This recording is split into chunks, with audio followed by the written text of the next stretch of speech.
சாருமதிக்கு ஒண்ணுனா நான் எப்படி டென்ஷன் ஆவேன்னு உங்களுக்கு தெரியாது. இந்த சின்ன விஷயத்துக்கே இப்படி பதறி போனா எப்படிங்க?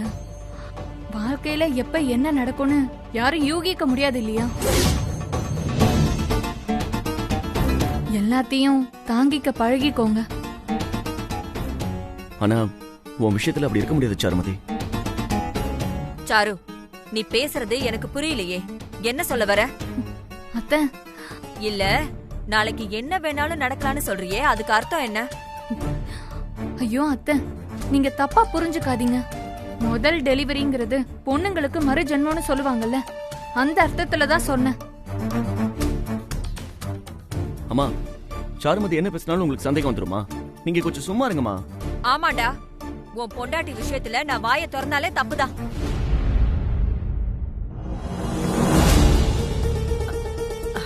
சாரு, அகல்யா பேசுறத நீ எதுவும் கண்டுக்காத. திருமாற மாதிரி புருஷன் கிடைக்கிறதுக்கு நீ ரொம்ப கொடுத்து வச்சிருக்கணும். கட்டின பொண்டாட்டிய கண்ணுக்குள்ள வச்சு பாத்துக்கிற புருஷன் இந்த காலத்துல யாருக்கும் கிடைக்கிறது. உங்க 2 பேரையும் பாக்குறதுக்கு எனக்கு ரொம்ப சந்தோஷமா இருக்கு. மாறா, நீ ரொம்ப டயர்டா இருக்க, போய் ரெஸ்ட் எடுப்பா. சரிங்க பாட்டி. சாருமதி பாப்போம். பாத்து போமா.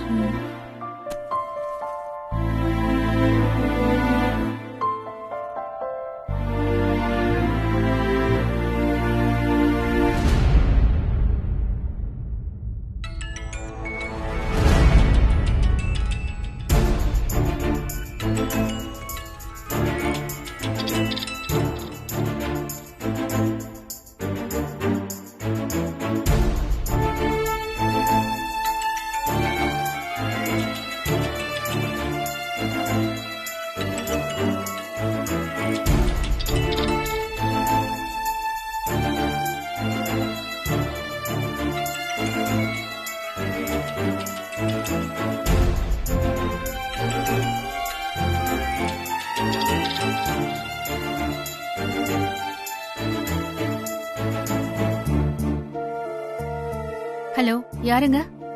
ஹலோ, அம்மா கிளம்பிட்டாங்களாமா?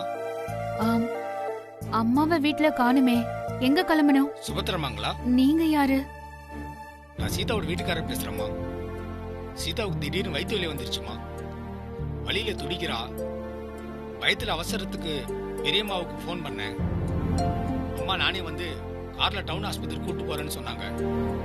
அதான் கிளம்பிட்டாங்களான்னு கேட்டம்மா. பெரியம்மா இருக்காங்களா இல்ல கிளம்பிட்டாங்களாமா? அம்மா யாரு? ஒரு நிமிஷம். சீதா வீட்டுக்காரர் பேசுறாரு. சீதாவுக்கு வயித்து வலின்னு அம்மா கிட்ட சொன்னாரா? அம்மா கிளம்பி வரேன்னு சொன்னாங்களா? அதான் கிளம்பிட்டாங்களான்னு கேக்குறாரு. அம்மாவை வீடு முழுக்க தேடிட்டேன், எங்கேயும் காணோம். அம்மா எங்க அகல்யா? நான் அகல்யா பேசுறேன். அம்மா அப்பவே கிளம்பிட்டாங்க, அங்கதான் வந்துட்டு இருக்காங்க. சீக்கிரம் வந்துருவாங்க, நீங்க பயப்படாதீங்க. சரிங்கம்மா, நான் பாக்குறேன். போனை வைக்கிறேங்கம்மா. சரி. இந்தா, இந்த போனை அம்மா ரூம்ல கொண்டு போய் வச்சிரு. வர வர இந்த வீட்ல நீ என்ன செய்யறனே தெரியல. கால் வந்த உடனே அம்மாவும் அப்பாவும் அவசரமா கிளம்பி போயிருக்காங்க. அது கூட தெரியாம அப்படி ரூம்ல உட்காந்து என்ன யோசனை பண்ணிட்டு இருக்க? உன் பொண்ணு கல்யாணத்தை பத்தி கனவு கண்டுட்டு இருக்கியா? நான் சமையல் அறையில இருந்தேன். அம்மா போனதை கவனிக்கல அகல்யா. என்னமோ பண்ணு.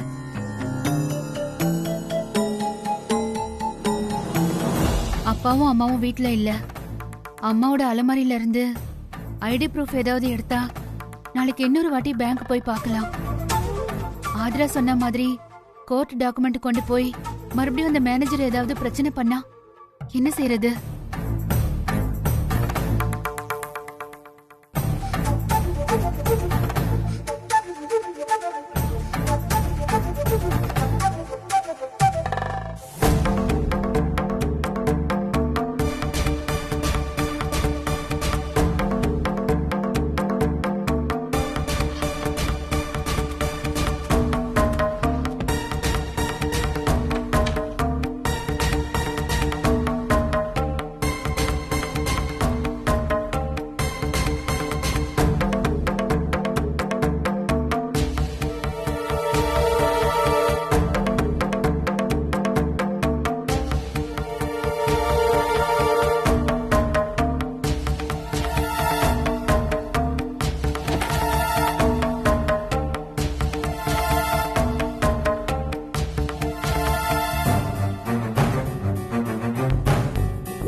என்ன மன்னிச்சிடுங்கம்மா. உங்களுக்கு தெரியாம நான் ஐடி ப்ரூஃப் எடுக்கிறேன். ஆனா எல்லாம் ஒரு நல்ல காரியத்துக்காக தான். யாரும் வரத்துக்குள்ள சீக்கிரமா ஐடி ப்ரூஃப் எடுத்துடணும்.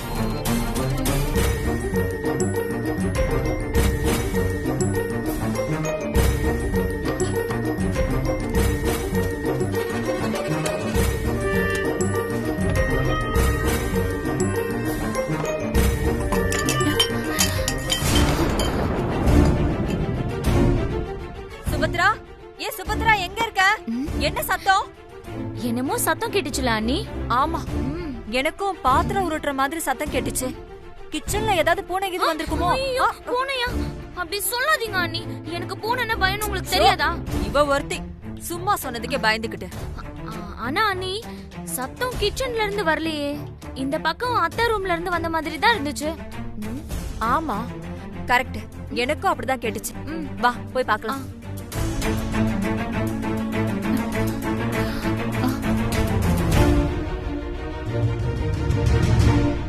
ஏதோ சத்தம் கேட்டுச்சு, நீதானா அது? டம்ளர் கீழே விழுந்துருச்சு. ஆமா, தூங்க போகாம இன்னும் இங்க என்ன பண்ணிட்டு இருக்க?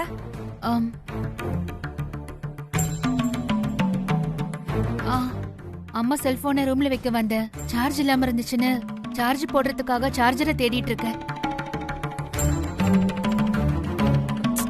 சார்ஜர் அங்க முன்னாடி மாட்டி இருக்கு பாரு.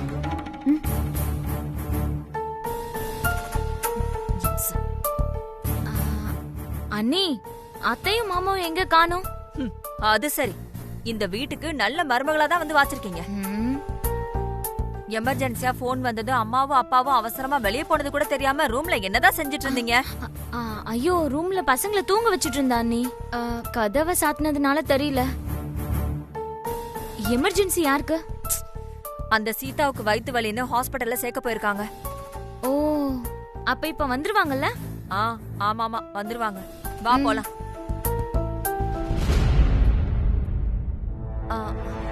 அம்மா சீதாவை அட்மிட் பண்ணிட்டு இன்னும் அரை மணி நேரத்துல வந்துருவாங்க. ராத்திரி நேரத்துல இந்த மாதிரி எதையாவது உருட்டிட்டு இருக்காத. ரூமுக்கு போ, நான் தூங்க போறேன்.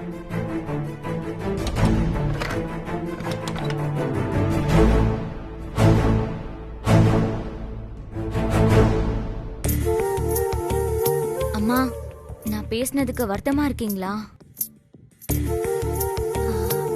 எங்க அம்மாவுக்கு தானே இதெல்லாம் கேட்டேன். பணம் இருந்தா ஆதிராவை எங்க அம்மா நல்லா வச்சுக்கும். எனக்கு புரியுது சரண்யா. கண்டிப்பா 2 நாள்ல ஏதாவது ஏற்பாடு பண்றேன். இப்ப கூட பேங்க்ல டெபாசிட் எடுக்கிறதுக்கு தேவையான ப்ரூஃப் எடுக்க தான் வந்தேன். ஓ, ப்ரூஃப் கிடைச்சதாமா? அம்மா ரூம்ல தான் இருக்கும்.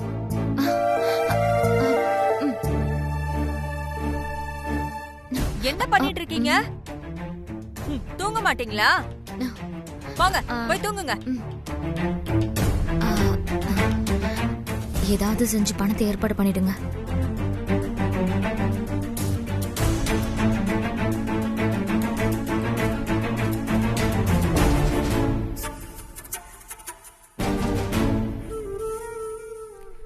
இந்த சுபத்ரா ஏதோ திருட்டுத்தனம் பண்ண ஆரம்பிச்சிட்டாளே, அது என்னன்னு கண்டுபிடிக்கணும்.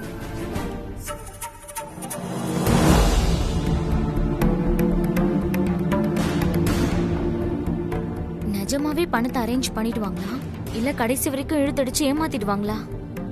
இந்த விஷயத்தை நம்ம கொஞ்சம் சீரியஸ் ஆக்குனாதான் சுபத்ரமாவுக்கு பயம் வரும். சீரியஸ் ஆக்குவோம்.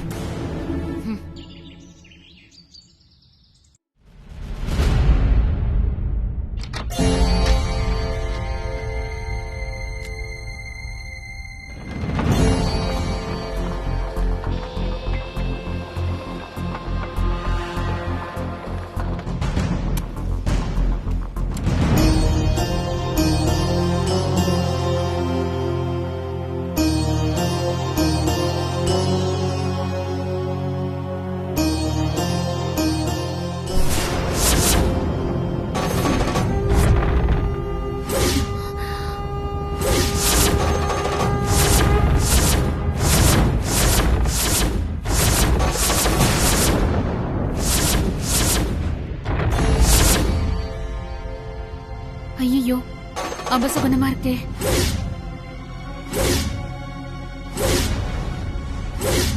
முருகா, எல்லாம் நல்லபடியா நடக்கணும். இந்த குடும்பத்தை நீதாம காப்பாத்தணும். கடவுளே, யாருக்கும் எதுவும் ஆகக்கூடாதுப்பா.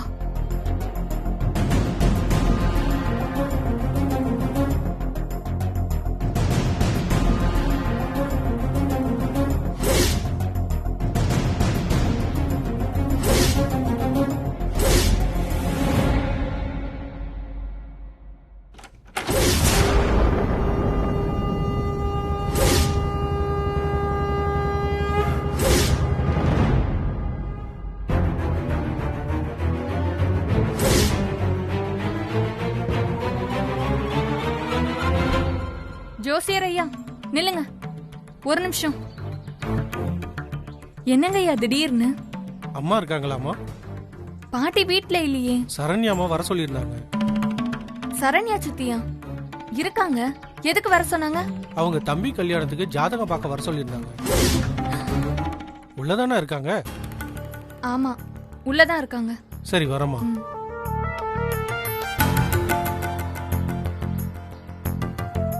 சரண்யா சித்தி இந்த கல்யாணம் நடக்க கூடாதுன்னு பேசிட்டு இருந்தாங்க. இப்போ ஜாதகம் பார்க்க வர சொல்லிருக்காங்க. ஒருவேளை ஜாதகம் பொருத்தம் இல்லைன்னு காரணம் காட்டி கல்யாணத்தை நிறுத்த பாக்குறாங்களோ? எதுவா இருந்தாலும் என்ன நடக்குதுன்னு பாப்போம். அம்மா வணக்கம்மா. வணக்கம், வாங்க. அம்மா வீட்ல இல்லையே. சரண்யா அம்மா வர சொல்லியிருந்தாங்க. சரண்யாவா? என்ன விஷயம்? ஜாதகம் பார்க்கணும், காலையில நேரமா வாங்கன்னு சொல்லி ராத்திரி சொன்னாங்கம்மா. அவங்க உள்ள இருக்காங்களா? கூப்பிடுங்க. ஒரு நிமிஷம். சரண்யா, ஜோசியர் வந்திருக்காரு. வாங்க வாங்க, வணக்கம்மா. வணக்கம், உட்காருங்க. சரண்யா, யாருக்கு ஜாதகம் பாக்குற? என் தம்பி அகிலனுக்கும் ஆதிராக்கும் பொருத்தம் பார்க்கணும்ல.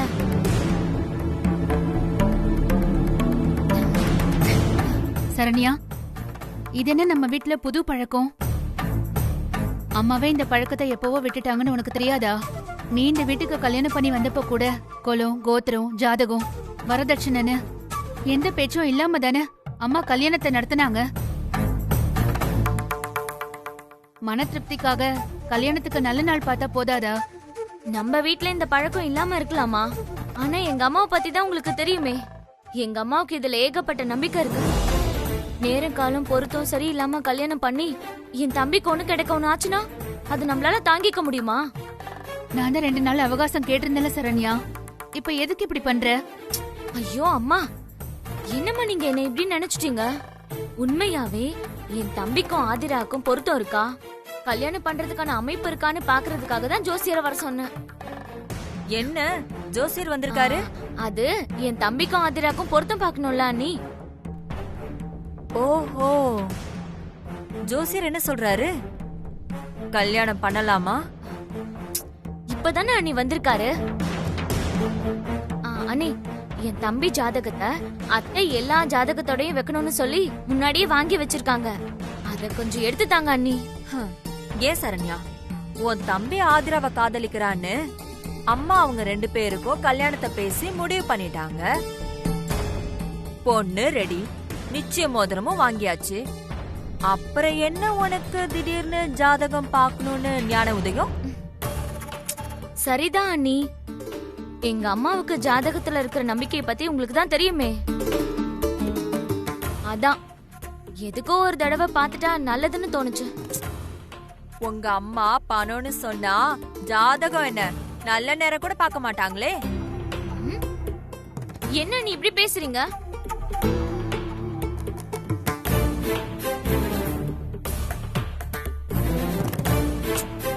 நீயே சுபத்ரா டென்ஷனா நிக்கிற? பொண்ணோட அம்மா நீ கெத்தா இப்படி வந்து உட்காரு, வா. கல்யாணம் முடிவாயிடுச்சுன்னா பொண்ணு ஜாதகத்தை கொடுமா, பொருத்தம் பார்த்தலாம். அம்மா, ஆதிராவோட ஜாதகத்தை கொடுங்க. ஆதிராவுக்கு அவங்க அப்பா ஜாதகமே எழுதல சரண்யா.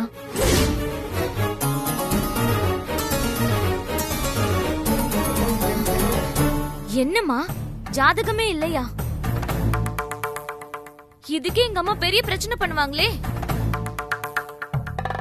ஆமா, அன்னைக்கு ஆதிராவை பொண்ணு பாக்குறதுக்கு மாப்பிள்ளை வீட்டுக்காரங்க வந்தாங்கல்ல, அப்போ ஜாதகத்துல 10 பொருத்தம் இருக்குன்னு சொன்னாங்களே, அத எப்படி பார்த்தாங்களாம்?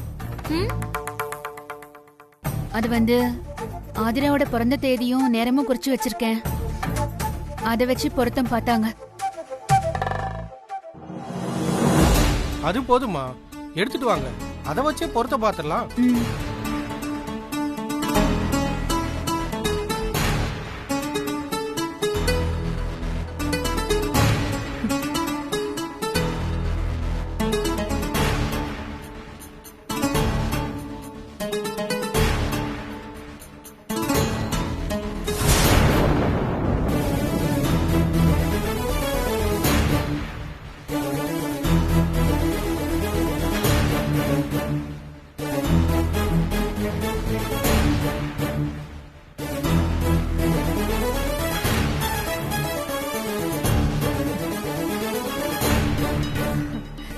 என் மருமக மாசமா இருக்கா, அவளுக்கு நல்லபடியா குழந்தை பிறக்கணும். அன்னைக்கு சுபத்ராவுக்கு அங்காளம்மன் சாமி வந்தப்போ சாருமதியால வீட்டுக்கு கண்டம் இருக்குன்னு சாமி சொன்னுச்சு.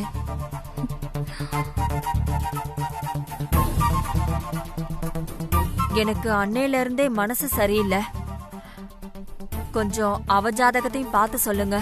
பாத்துடலாமா, முதல்ல கல்யாண பொருத்தம் பார்த்துட்டு உங்க மருமகளுக்கு பாத்துடலாம்.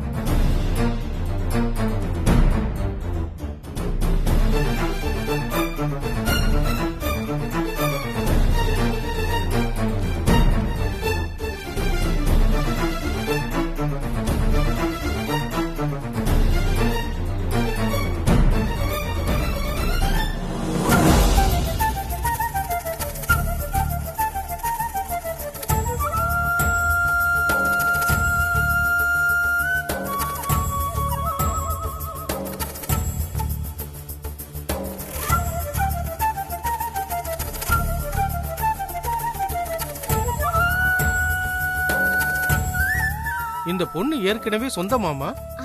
ஆமாங்க, நம்ம மதியழகன் மாமாவோட பொண்ணுதான். சொல்றேன்னு தப்பா நினைக்காதீங்க. இந்த பொண்ணு ஜாதகத்துப்படி அவளுக்கு விருப்பம் இல்லாத கல்யாணம் தான் நடக்கும்.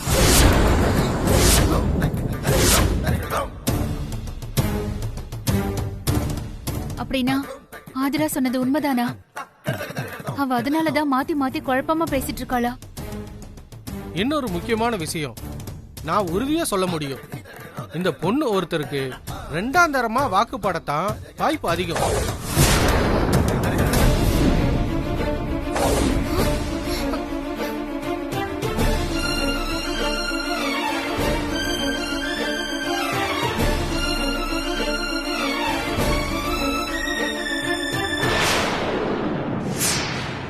இந்த பொண்ணுக்கு எப்ப கல்யாணம் பண்ணாலும் பல சிக்கல்களை தாண்டி தான் கல்யாணம் நடக்கும்.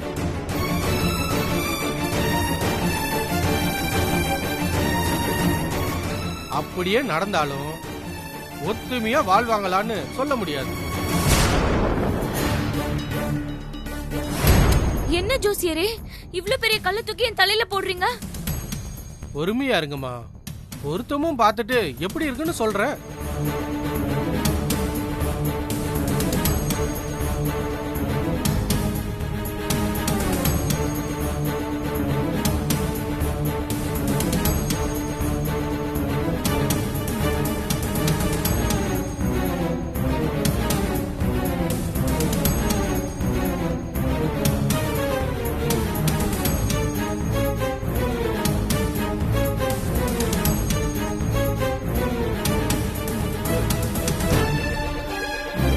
மாப்பிள்ளைக்கும் பொண்ணுக்கும் பொருத்தம் இருக்கு.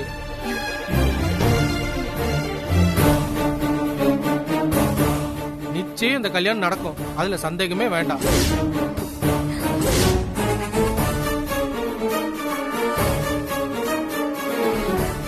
ஆனா மனைவி அவர் கூட உண்மையா சந்தோஷத்தோட குடும்பம் நடத்தாத மாதிரியே 2வது இந்த கல்யாணத்திலயும் மாப்பிள்ளை சந்தோஷமா இருக்க மாட்டாரு.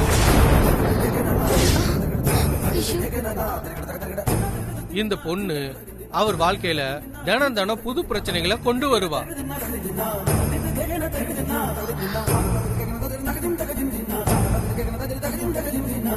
குடும்பத்துல துளியும் நிம்மதியே இருக்காது. அக்கா நீ சும்மா இருக்க மாட்டியா? எதுக்கு உனக்கு இந்த வேண்டாத வேலை? எனக்கு இன்னும் கல்யாணமே ஆகல. அவரு என்னடானா எனக்கு 2வது கல்யாணத்துக்கு பொருத்தம் பார்த்துட்டு இருக்காரு. இதெல்லாம் நம்ப வேணான்னு சொன்னா கேக்குறீங்களா?